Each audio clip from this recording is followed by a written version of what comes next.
Assalamualaikum warahmatullahi wabarakatuh. Alhamdulillahi rabbil alamin alladhi an'ama alaina bil imani wal islam wa zayyanahu fi qulubina wa karraha ilaina al kufra والفسوق والعصيان أشهد أن لا إله إلا الله وحده لا شريك له الملك القدوس السلام وأشهد أن محمدا عبده ورسوله الذي لا رسول ولا نبي بعده اللهم صل وسلم وبارك على محمد وعلى آله وأصحابه والتابعين أجمعين أما بعد قال الله تعالى في كتابه الكريم وهو أصدق القائلين يا أيها الذين آمنوا اتقوا الله حق تقاته ولا تموتن إلا وأنتم مسلمون. Shadaqallahul azim. Saudara-saudaraku, para bapak dan ibu, segenap jamaah Masjid Al-Falah yang dirahmati Allah Subhanahu wa taala.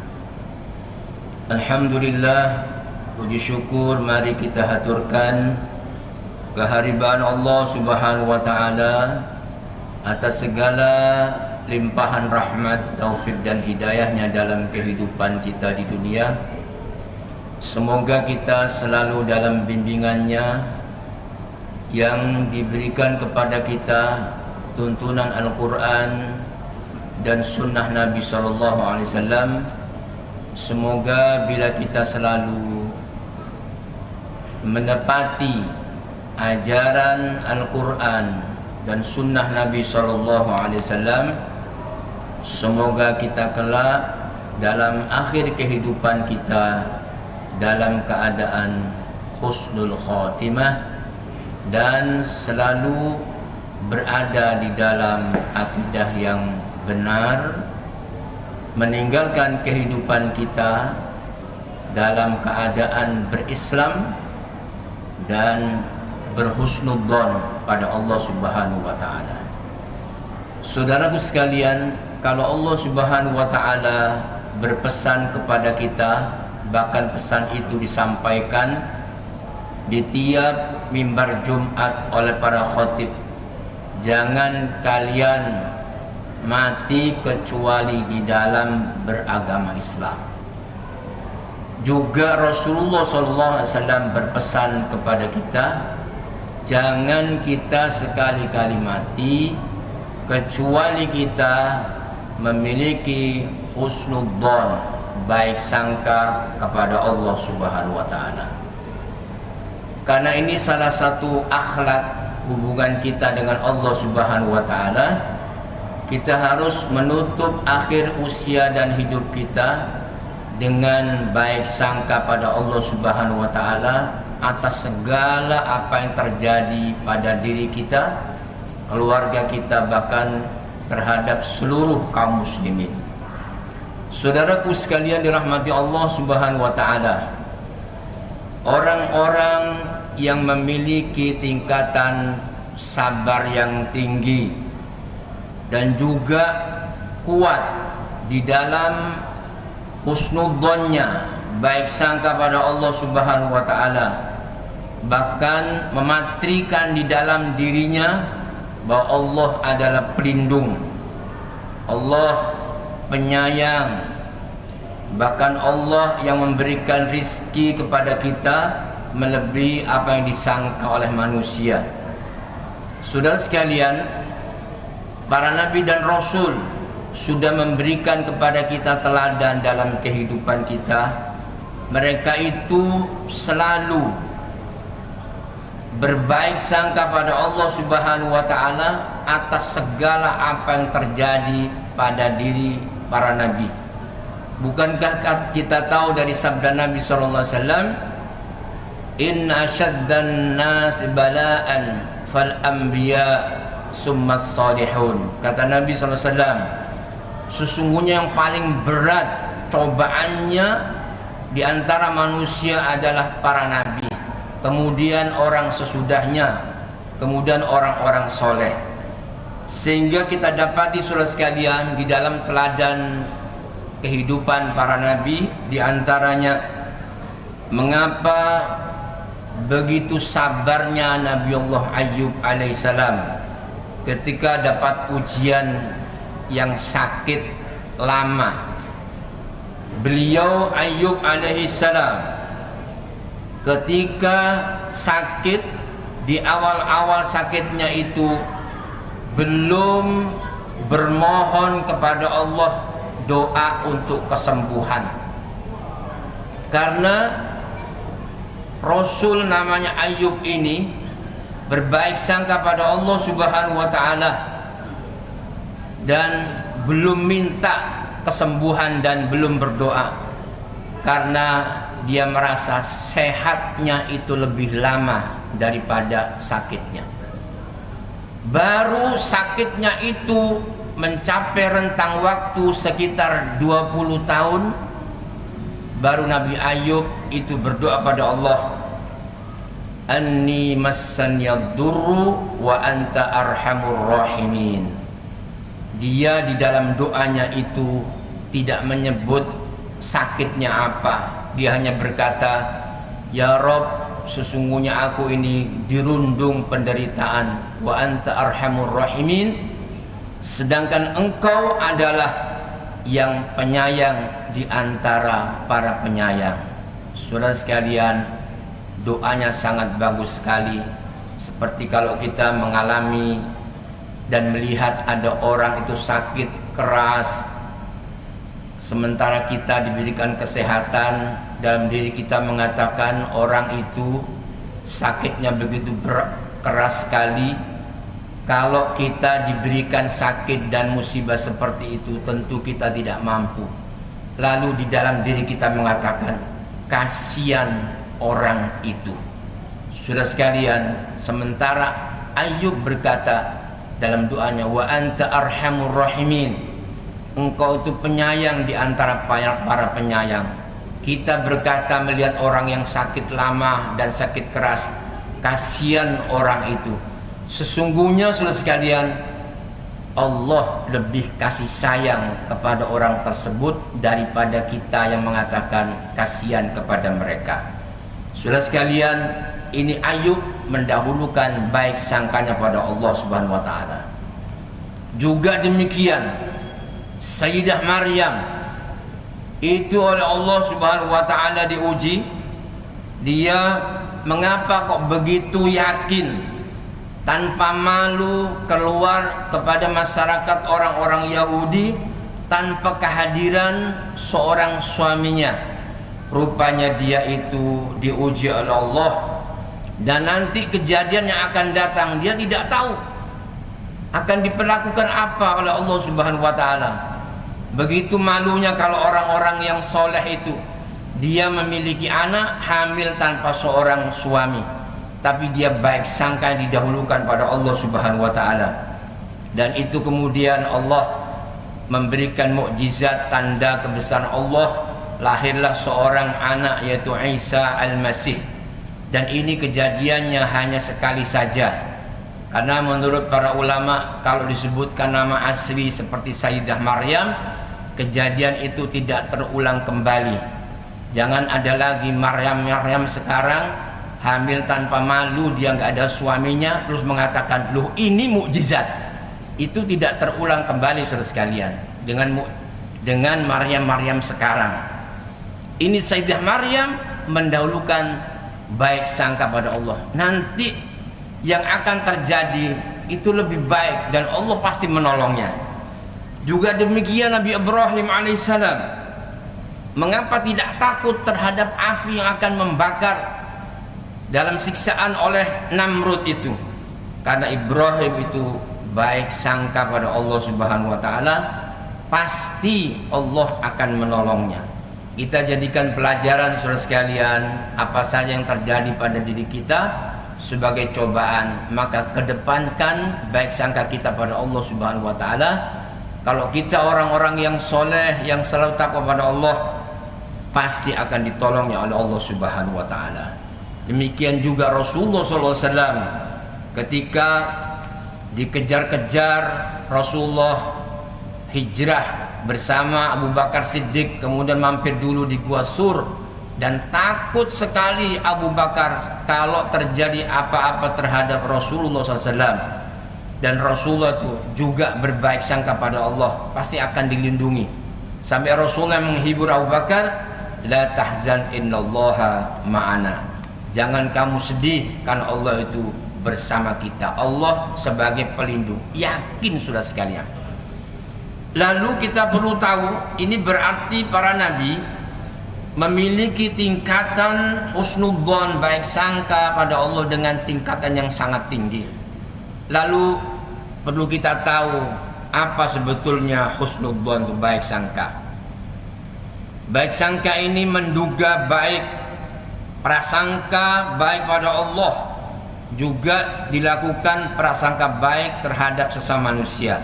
Seorang ulama berkata, baik sangka itu adalah, husnudzon adalah at-tawakku'ul jamilu minallahi ta'ala, membayangkan hal-hal yang indah yang akan hadir di sisi Allah Subhanahu wa taala.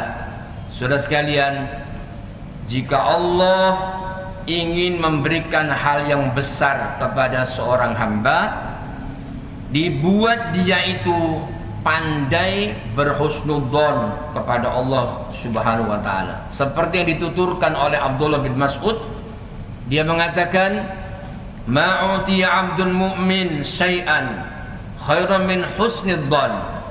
Tidaklah diberi seorang hamba yang beriman itu sesuatu yang lebih baik melebihi prasangka yang baik. Karena prasangka yang baik ini, saudara sekalian, adalah akhlak kita terhadap Allah Subhanahu wa taala. Sementara kalau suudzon berarti kita tidak memiliki akhlak yang baik kepada Allah Subhanahu wa taala.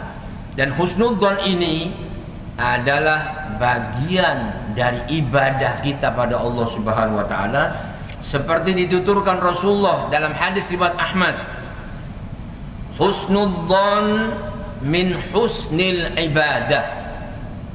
Baik sangka itu termasuk bagian dari ibadah pada Allah Subhanahu wa taala. Kemudian para ulama mengajarkan kepada kita bagaimana cara berhusnudzon pada Allah dengan sebaik-baiknya, yaitu dengan cara at-tafa'ul. Yaitu tafa'ul adalah merasa optimis terhadap kebaikan. Ini salah satu cara seorang hamba di dalam berhusnudzon pada Allah Subhanahu wa taala. Selalu hatinya tuh berprasangka baik, tutur katanya juga baik. Insya Allah nanti akan terjadi kebaikan pada diri kita. Karena kata Rasulullah SAW, Allah berfirman, Allah itu ana 'inda dhanni abdi bi. Aku mengikuti prasangka hambaku. Jadi kalau hamba ini berprasangka baik, maka kejadian yang akan datang itu akan baik buat seorang. Kita selalu mengucapkan alhamdulillah, si Muhammad datang ke rumah kita, insya Allah urusan kita menjadi baik. Itu selalu berkata baik karena optimis Allah akan menolong kita.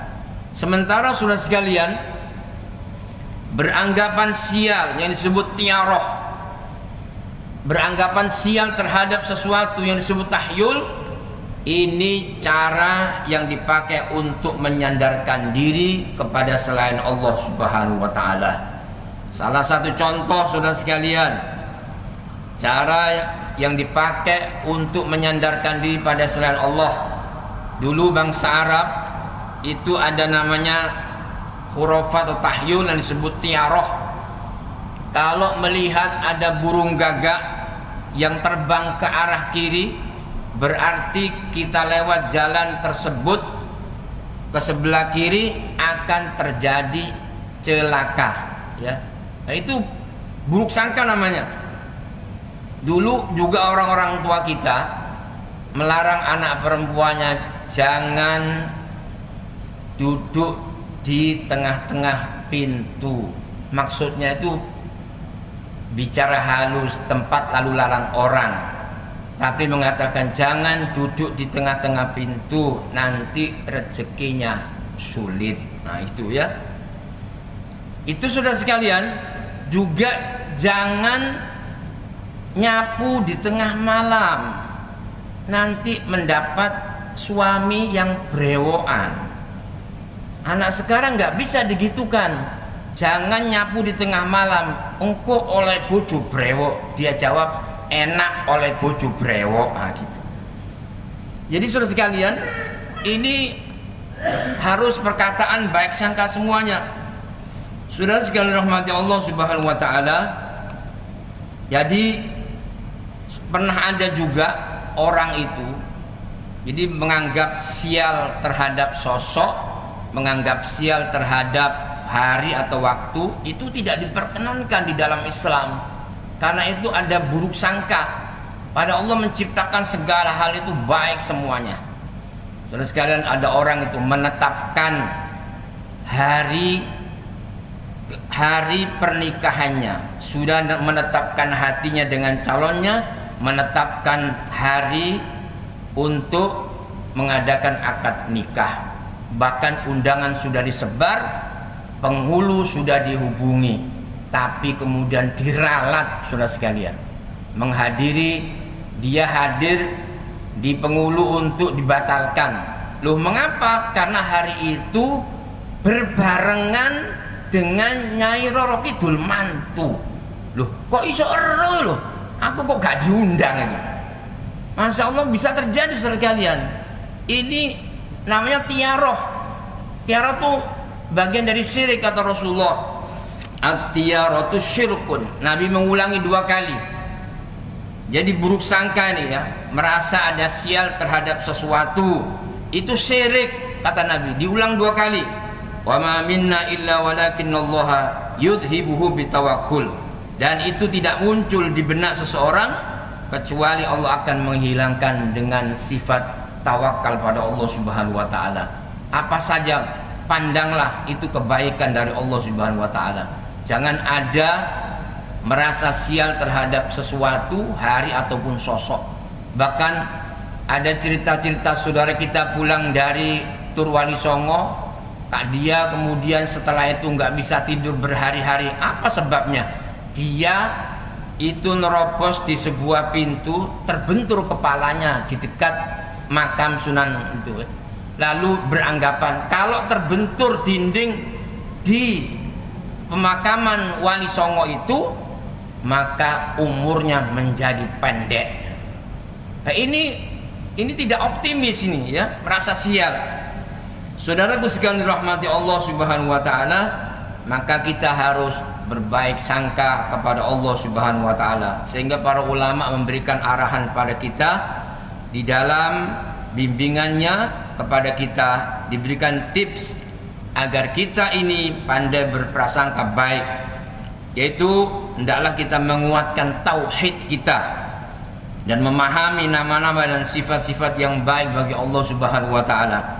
Kita tahu dalam sejarah ketika Musa alaihissalam mengenal Allah dengan yang baik, Allah itu maha baik, dan di dalam dia itu saudara sekalian, di dalam pelariannya ketika dikejar oleh Firaun, ya, kemudian terjadi eksodus. Saudara sekalian, Musa alaihissalam itu berprasangka baik pada Allah, Allah pasti akan melindunginya. Dan sampailah dia dalam masa buronan itu mendapatkan keselamatan, pelindungan dari Allah. Bahkan di masa buronan itu dia digampangkan jodohnya, sehingga dia dinikahkan oleh seorang nabi yang disebut Rasulullah, Khotibul Anbiya, ahli pidatonya dari kalangan para nabi. Doa dari Nabi Musa alaihissalam yang menurut para ulama dia itu dapat pertama anugerah pelindungan dari Allah, yang kedua dicepatkan jodohnya. Musa di dalam doanya ini, Rabbi inni lima anzalta ilayya min khairin fakir. Ya Rabb, sesungguhnya terhadap apa yang kau turunkan kepadaku, min khairin dari kebaikan, fakir, kami ini sangat butuh. Terjemahan yang ringkas, ya Allah, begitu butuhnya aku kepada kebaikan. Selalu baik sangka pada Allah Subhanahu wa taala. Lalu iringi saudara sekalian, bersungguh-sungguh melakukan amal soleh. Sebab Allah berfirman, innal ladzina amanu wal ladzina hajaru wa jahadu fi sabilillah ulaika yarjuna rahmatallah. Sesungguhnya orang-orang beriman dan berhijrah serta berjihad di jalan Allah Subhanahu wa taala, mereka itu banyak mengharapkan rahmat dari Allah Subhanahu wa taala. Jadi kalau kita berprasangka pada Allah itu dengan prasangka baik, iringi jangan lupa dengan berbagai amal soleh. Insya Allah nanti Allah akan memberikan kebaikan dan rahmat yang banyak. Sebab kalau seorang itu ada baik sangka pada Allah Subhanahu wa taala sementara tidak mengiringi dengan amal yang soleh, berarti dia orang cuma menghayal saja. Saudara sekalian rahmati Allah Subhanahu wa taala, dari situlah kita berharap bila kita mengedepankan husnudzon kita pada Allah, sampai kata Nabi sallallahu alaihi wasallam, orang yang berbaik sangka pada Allah dan dia tetap bertauhid, tidak syirik dan tidak kufur, hanya dia melakukan kemaksiatan dan dosa, kelak di akhirat, kata Rasulullah SAW, orang ini dengan dosa dan maksiatnya itu oleh malaikat dimasukkan ke dalam neraka, dan dia berkata, ya Rabb, dulu semenjak waktu kami di dunia itu baik sangka pada Engkau, bahwa Engkau akan mengampuni dosa-dosaku dan Engkau akan memberikan rahmat yang besar, dan aku berhusnudzon baik sangka padamu ya Allah, aku pasti dimasukkan ke dalam surga. Orang ini, kata Rasulullah, tidak jadi dimasukkan ke dalam neraka, tapi Allah diperintahkan dia masuk ke dalam surganya karena dia mengedepankan baik sangka pada Allah Subhanahu wa taala. Semoga ini saudara sekalian kita bisa mengerti apa saja yang terjadi pada kita dalam kehidupan di dunia ini. Hendaklah kita selalu berbaik sangka, jangan ada yaitu kita buruk sangka kepada Allah Subhanahu wa taala. Nanti akan terjadi keburukan-keburukan pada kita. Karena itu sekali lagi pesan Rasulullah, la yamutanna hadukum illa yuhsinu billahi azza wa jalla. Janganlah seorang itu di antara kalian tuh mati kecuali harus dia baik sangka kepada Allah Subhanahu wa taala. Semoga kita semua menjadi orang yang termasuk mengedepankan baik sangka pada Allah, yang selalu mengiringi dengan amal yang soleh. Insyaallah kita mendapatkan kebaikan-kebaikan dari Allah Subhanahu wa taala yang banyak, dari mulai kehidupan dunia sampai pada kehidupan akhirat kelak insyaallah. Amin ya rabbal alamin. Aqulu qouli hadza astaghfirullahi wa lakum. Subhanakallahumma hamdika asyhadu an la ilaha illa anta astaghfiruka wa atubu ilaik. Assalamualaikum warahmatullahi wabarakatuh.